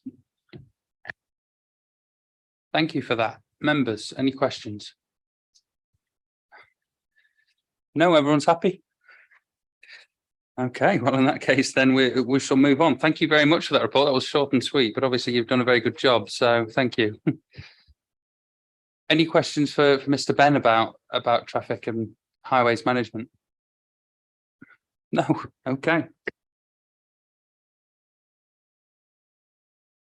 We'll go on to fire safety, please. Do we have Chris Hargreaves here? Chris? Chris has gone, has he? So we don't have an update on from fire safety. Is anybody else that will be able to offer that? No. Okay, unfortunately, members, we won't be able to hear from the fire authority. So fire safety we'll have to address at another meeting. Welfare and safeguarding. So who do we have?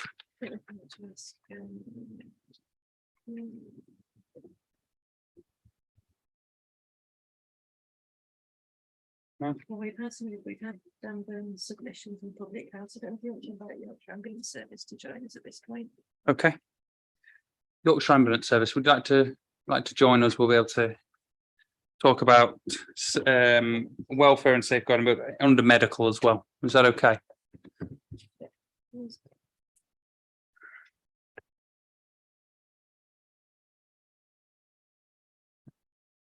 You just want to introduce yourself, Chris.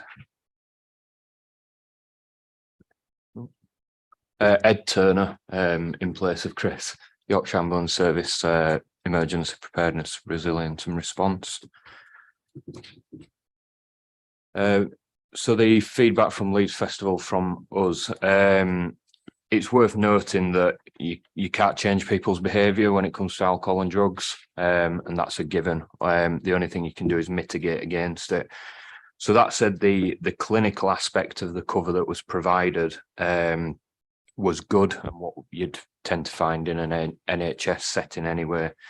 I did receive a breakdown of the conditions that were sent into hospital, and in answer to some of your questions around decreasing those transports, as a clinician myself, all on that list would be something that would need further review from an A&E setting, regardless of whether you've got the A&E doctors on site.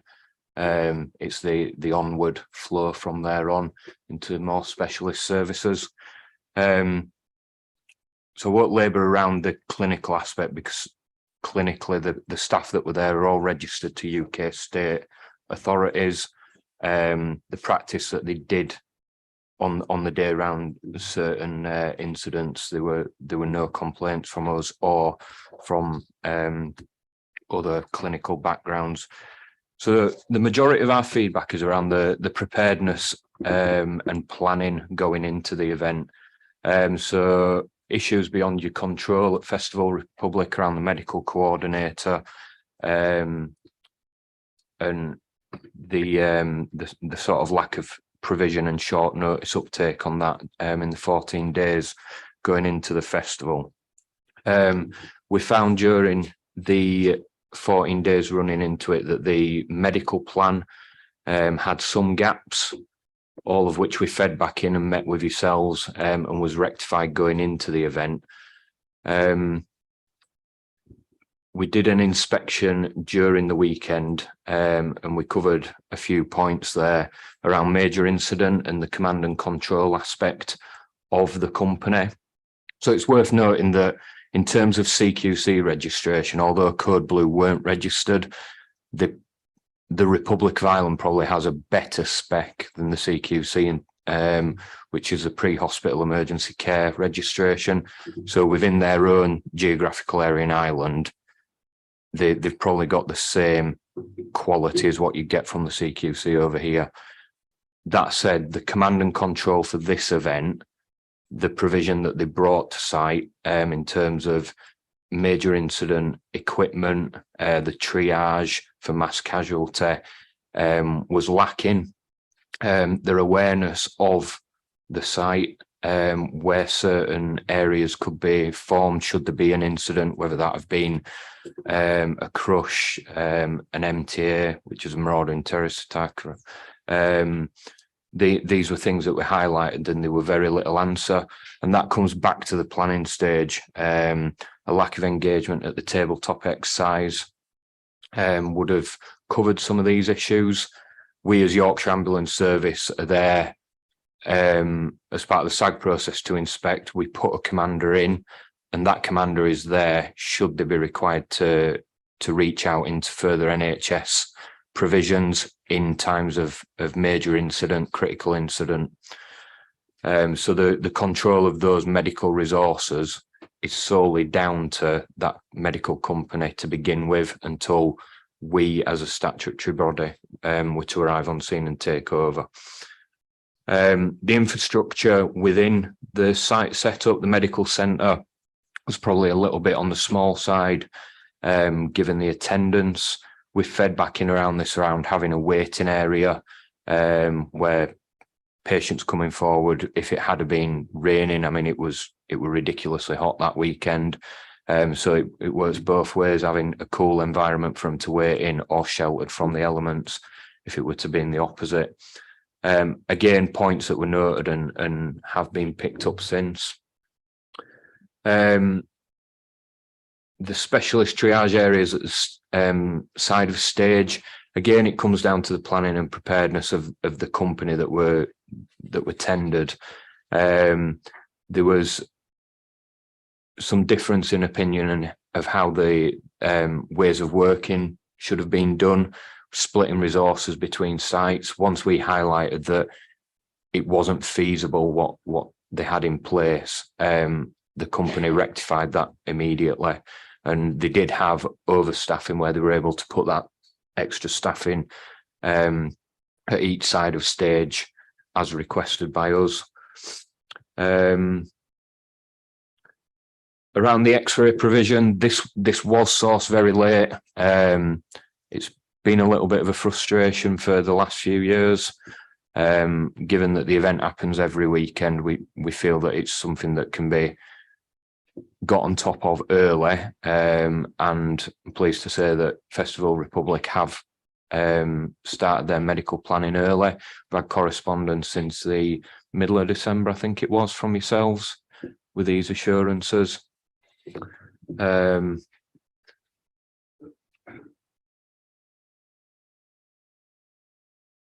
think that's about it. So the top lines from us is around that major incident and command and control aspect, the early planning, the preparedness. As I say, that's already started. We've been approached to give some pointers of assurances that Festival Republic should be seeking out of a medical provider. We can't suggest, because we've got our own interests in terms of Yorkshire Ambulance Service commercial services, so we do have to sit on the fence, but we have given advice on what we'd look for. The company that they've gone with have worked for Yorkshire Ambulance Service as part of our subcontracting regime, so they are well versed with NHS working practices and large scale events. That's about it. That's great, Mr. Turner. It was really comprehensive. Thank you for the time you've taken to put that report together. Members. So Flynn, please. Thanks very much indeed. You did suggest that the medical team there reacted to the suggestions that you actually made for improving the shortcomings that were identified. I'm more interested in the command and control and the management that you sort of commented on, which you really can't effect, I would imagine. These are things that should be done in advance of the festival rather than at it. And I just wondered what your views were on. I mean, was senior management available on site, or was it were they junior staff, or were they competent to actually do what they were supposed to be doing in terms of command and control management rather than the first aid side?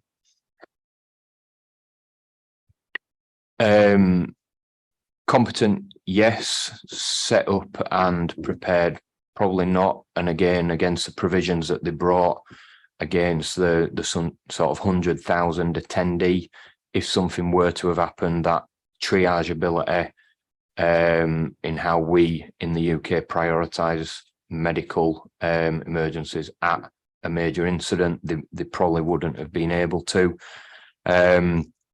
That said, there are ad hoc ways of doing it, which I'm sure they would have improvised with. They had a coordinator or a commander, maybe going forward, that stronger word of a medical commander needs to be used. So they do have that authority to them. In terms of qualification, in the UK, we're very Jessup led. The Republic of Ireland, I'm unsure what they have as an equivalent. And when we talked about Jessup to them, it wasn't a familiar term or a working practice. It's something that's been heard of, but as a working practice, it wasn't something that I think they adopted at that time. They were working to something else. Their sort of lead, I think, who was Tom, he's got an extensive background in pre-hospital care and other emergency major incident roles, but that's Republic of Ireland based. So it's not just about the ambulance provision, it's about the how that's integrated into the other blue light services and the wider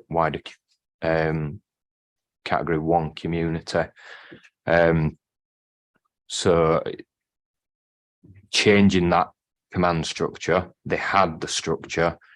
What they could have done with it in terms of UK, what's the right word?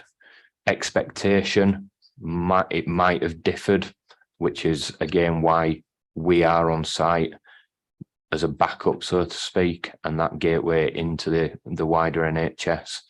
But they were overstaffed. They were able to make changes as requested. And for the majority of things that come through the clinical environment, slips, trips, falls, breaks, they were more than capable of doing. And then they demonstrated at that higher end of resus care the ability to do that with the drug overdose. If that answers your question. I'll call it a lack of command and control. And forgive my words if I've got that quite wrong. Would that give you cause for serious concern if there was a major incident? The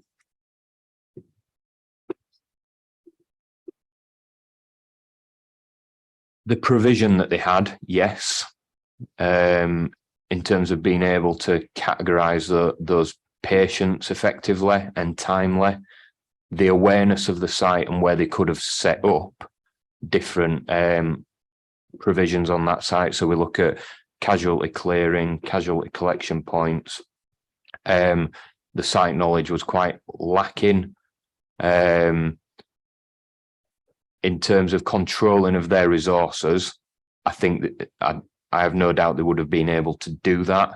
They do it at other events, and they're well versed in that. It's just the provision and the planning that they came with was inadequate. And as planning is a major part, then it may have fallen down should that have occurred. Councillor Martin, please. Just thinking of going forward and that point that you've made on planning, and I think you mentioned that it would have been useful if the company had been there for the tabletop exercise. Is that something that you would like required from the company for this year, for this year coming? Yeah, so I believe company engages with the tabletop exercise. It's the medical provider that wasn't there on this occasion. So the expectation fell down to what would the medical provider do, and that was asked to Yorkshire Ambulance Service. We're not there as a medical provider, so we couldn't comment on that. Going forward, Lucy and Jeannie have taken on the comments of making sure that whoever they employ is at the tabletop exercise. We've also recommended a clinical exercise to give assurance around that level of care that can be provided. It's something that's done pre-hospital. It's something that we do. Specialist teams, they will exercise week in, week out against certain scenarios, such as in this case, it would be pertinent to do a drug resus scenario. So these points have been taken on board as part of the early planning for this year.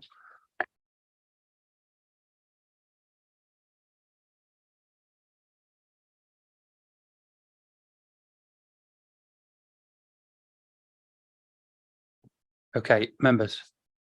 No? Mr. Ben, then please. I think the summary is accurate. I think that's fair. Just for clarity of reason of change, because I think it is important, really.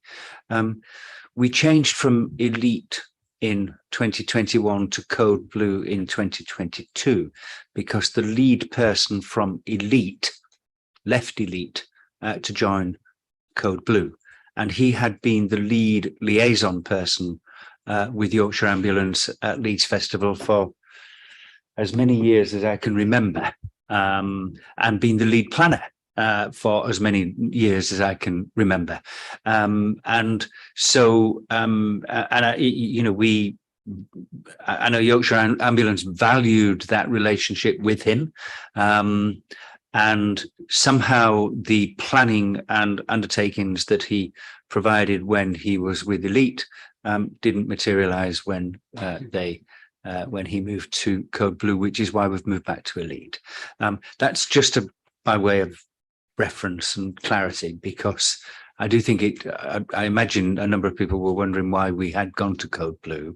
And that was the reason. The principal person had moved from one company to another, and he had been the lead person for medical provision on Leeds Festival for maybe not since 1999, but certainly for as long as I can remember.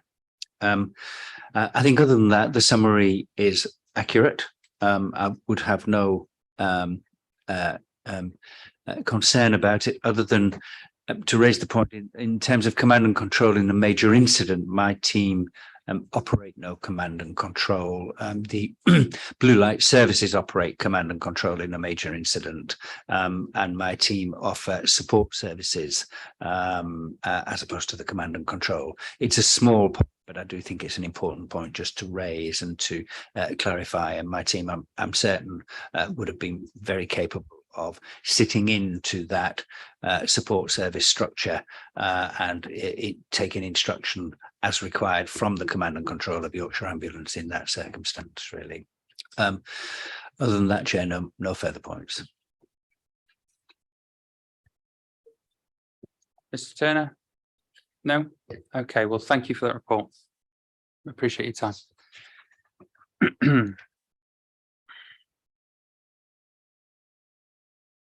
Public transport. Who do we have from public transport?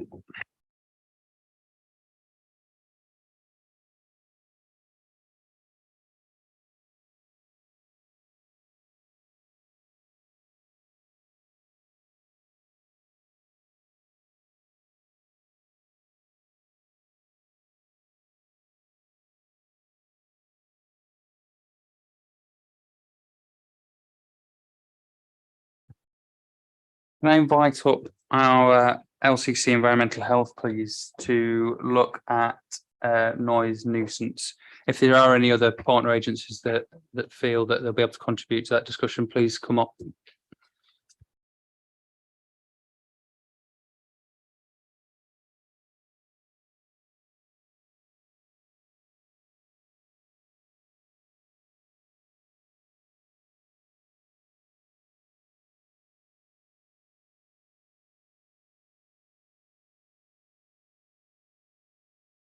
Hi, if you'd like to introduce yourself and then it's over to you, please.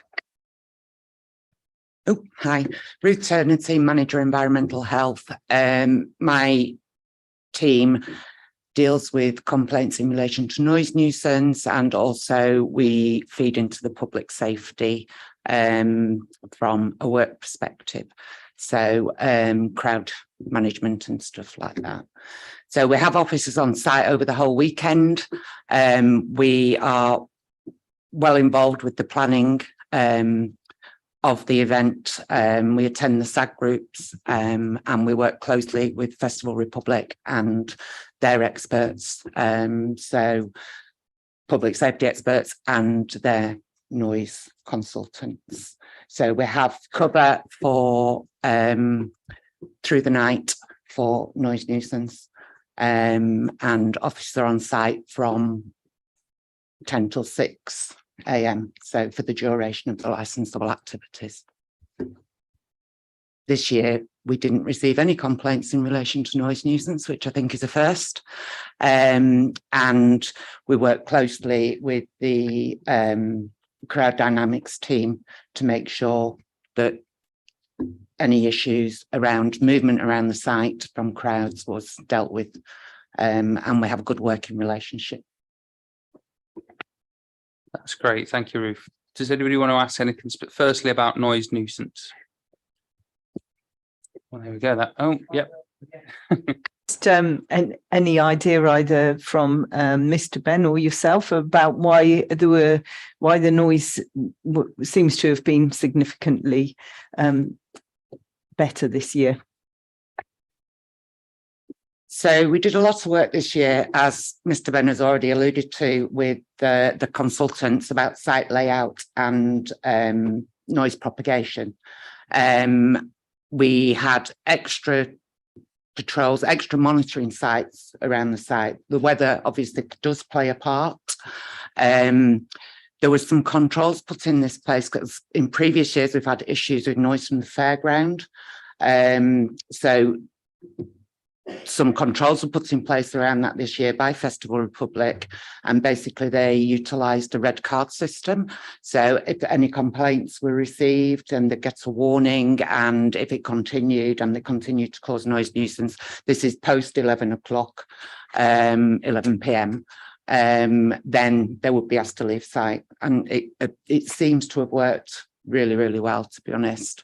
We have a good relationship, as Festival Republic have their own reporting line and details go out to the local communities, and we also have the noise nuisance line, so the Leeds City Council one, and they can contact officers on site.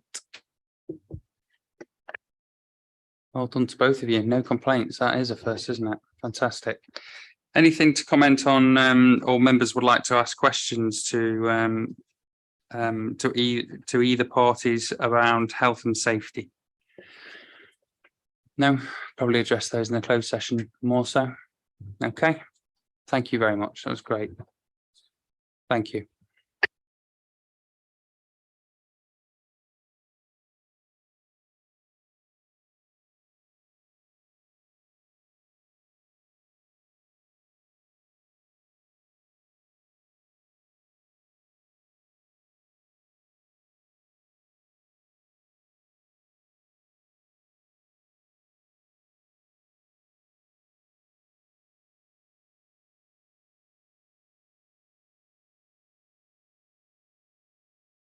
West Yorkshire Police, would you like to contribute to the public safety element? Obviously, bearing in mind that we're going to go into a closed session presently.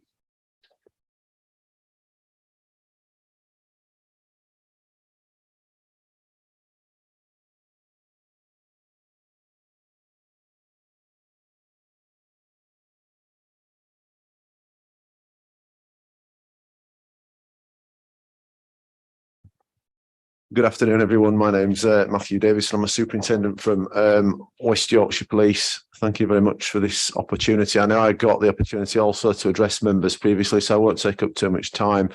just to offer the chance for you to ask any questions of me.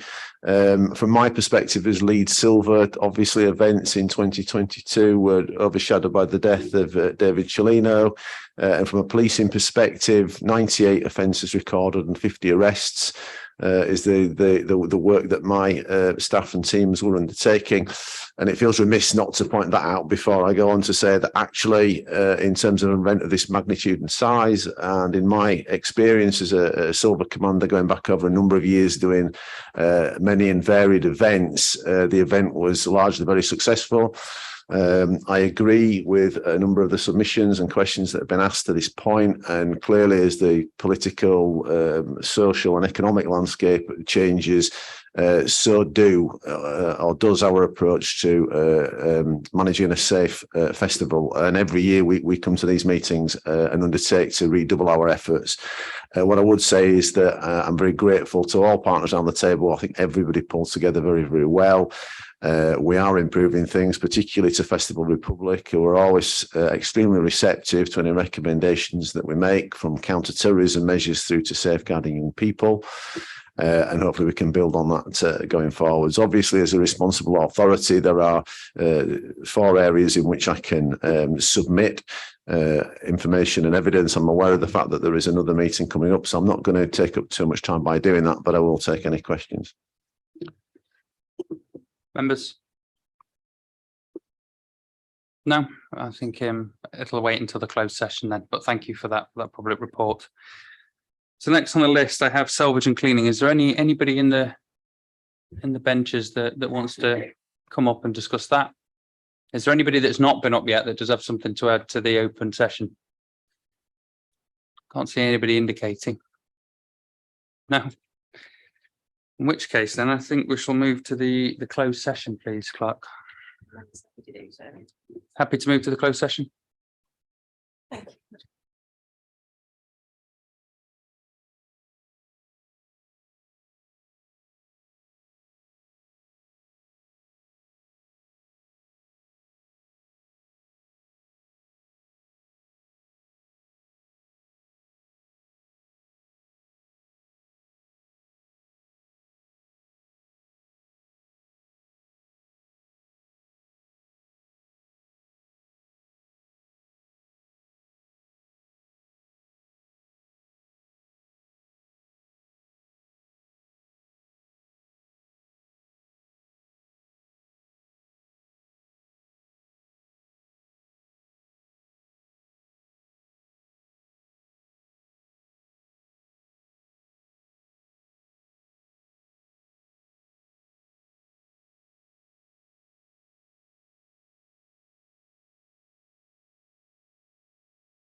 Right, thank you, everyone. I know it's been a long meeting, but it's been very worthwhile. I do want to extend my thanks to Mr. Ben and the Festival Republic team as well, especially for your responses today. I think you've shown that you've listened to what responsible agencies and the licensing committee have had to say, and are learning lessons from the festival that took place last year. So thank you for your comments and your contributions. Members, can we please accept recommendation number A, also recommendation B, which we have been into closed session. So can we acknowledge that? You're all happy with that? A and B, please, if you can indicate. Thank you very much. And in that case, I'll just say as well to thank you to everybody that attended today. You've all been fantastic and put in a lot of work to be here and make sure you've been able to make a meaningful contribution. So thank you very much. I will now move to agenda item number 8, which is the date and time of the next committee meeting, which is the Tuesday, the 14th of March, 23 at 10 o'clock. And that concludes today's licensing committee meeting. Thank you again to everybody who's attended and contributed.